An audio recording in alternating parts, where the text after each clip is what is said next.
keluarga Azra, kembali lagi bersama saya Nurse Dika di channel yang menampilkan informasi terupdate dan tips-tips menarik seputar kesehatan. Di mana lagi kalau bukan di sini, di Podcastin Azra, Podcastin aja.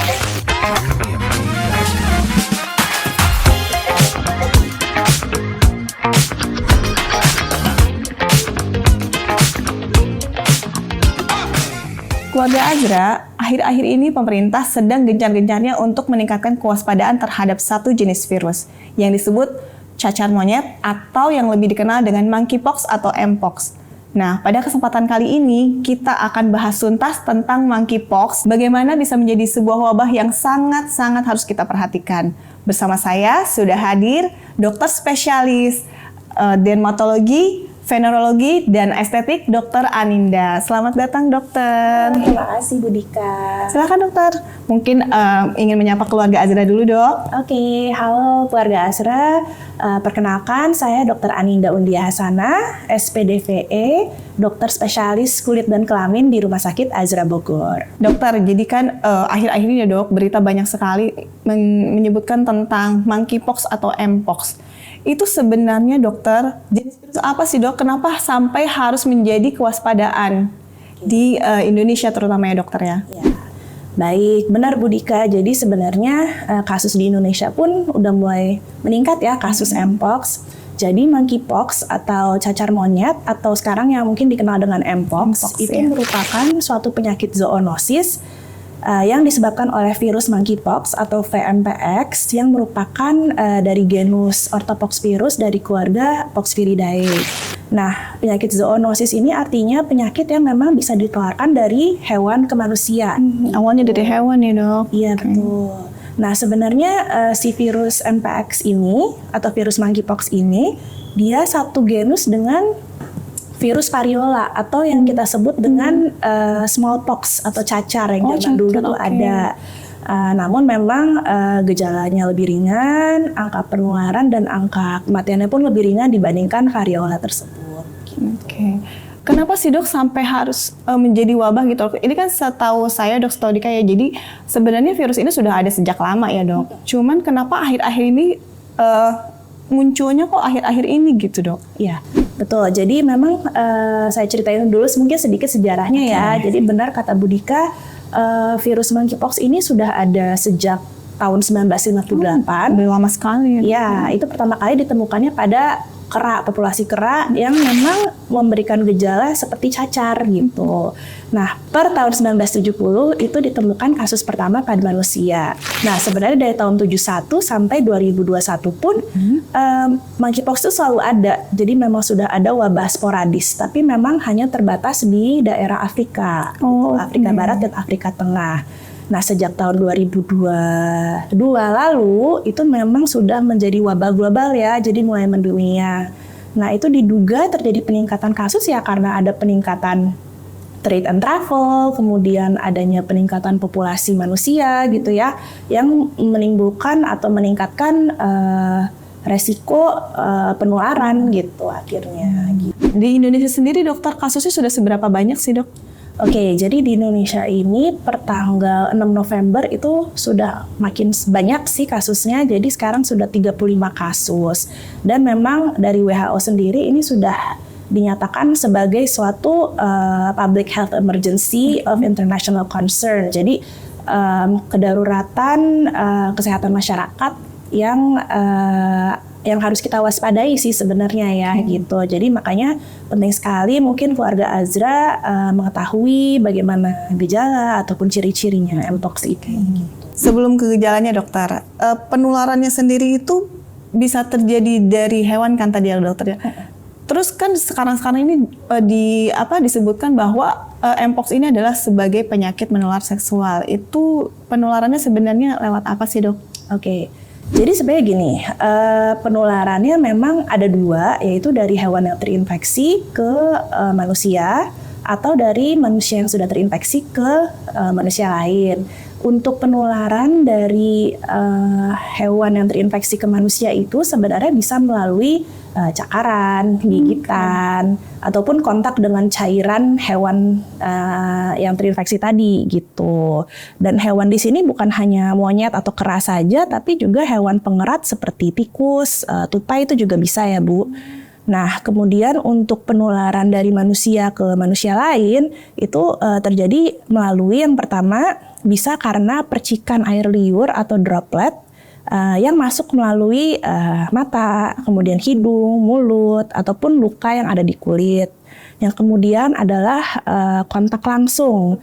Jadi kontak langsung dari misalnya luka yang sudah ada, ataupun keropengnya, ataupun dari cairan tubuh. Nah, dari cairan tubuh itu sebenarnya bisa juga melalui berciuman ataupun hubungan seksual gitu. Yang ketiga bisa lewat plasenta, jadi dari ibu hamil ke janinnya. Dan yang keempat itu bisa melalui benda-benda yang terinfeksi virus Mpox. Jadi memang harus hati-hati kita menghindari penggunaan barang-barang pribadi secara bersama-sama, terutama dengan pengidap Mpox gitu. Tadi kan Bu Dika juga sempat ngomong ya, apakah ini suatu penyakit menular seksual? Nah, sebenarnya sih belum bisa sepenuhnya dikatakan seperti itu. Tapi kan kita tahu salah satu penularannya tadi melalui kontak langsung, dan aktivitas seksual hanyalah salah satu cara untuk meningkatkan resiko penularan tersebut. Bukan jalan penularan utama, cuman memang menjadi salah satu Penularan, betul. informasi yang sangat berguna sekali dokter. Lalu dokter, dari gejalanya sendiri dok, apa yang ditunjukkan oleh pasien yang terinfeksi Mpox ini dok? Oke, karena ini virus sebenarnya gejalanya itu juga mirip dengan infeksi virus sih. Biasanya diawali dengan adanya demam, kemudian ada nyeri kepala, nyeri otot, kelelahan, lalu disertai dengan pembesaran kelenjar getah bening ataupun adanya ruam kulit ya gitu. Jadi untuk Mpox sendiri masa inkubasinya itu 6-13 hari. Jadi maksudnya itu waktu yang ditimbulkan dari mulai kita terpajan virus sampai menimbulkan gejala itu sekitar 6-13 hari. Agak lama ya, jadi nggak langsung kena gitu, nggak langsung muncul gejalanya. Nah, sebenarnya gejala yang utama yang pertama biasanya demam ya. Demamnya itu biasanya di atas 38 derajat dan khasnya itu diikuti pembentukan ruam sekitar 1-3 hari kemudian gitu. Ya, jadi demam dulu baru muncul ruam. Nah, bentuk ruam yang muncul itu sebenarnya beberapa tahap. Jadi yang pertama itu ada yang kita sebut dengan makula. Jadi itu kayak suatu bercak yang kemerahan. Kemudian dia akan berkembang menjadi bintil. Jadi semacam bintil-bintil yang menimbul gitu, tapi isinya padat, itu disebut dengan papul. Lalu kemudian dia berkembang lagi menjadi bintil berisi air yang kita sebut dengan vesikel, yang memang kayak gejala khasnya cacar gitu kan. Nah, vesikel atau yang kita sering sebut lenting ini, lama-lama dia akan menjadi keruh gitu cairannya, kita sebut dengan pustul. Dan pada akhirnya dia akan terbentuk keropeng atau krusta. Sebenarnya memang mirip dengan gejala cacar air ya atau varicella. Namun memang pada Mpox ini semua ruam yang muncul itu pada suatu fase tuh sama. Jadi misalnya kalau misalnya pada Mpox itu kita munculnya misalnya lenting nih, berarti semuanya lagi lenting gitu. Nggak ada yang tiba-tiba lenting, tiba-tiba udah ada keropeng gitu, nggak. Beda dengan cacar air yang memang kalau misalnya ada lenting, ada kemerahan, ada keropeng, ada yang baru lagi. Ada yang muncul gitu. Iya. Mpox tuh biasanya sama gitu, satu fasenya gitu. Nah, perbedaan yang utama lagi, biasanya kalau pada Mpox itu perkembangan ruamnya itu sangat lama. Jadi bisa berkisar 2-4 minggu.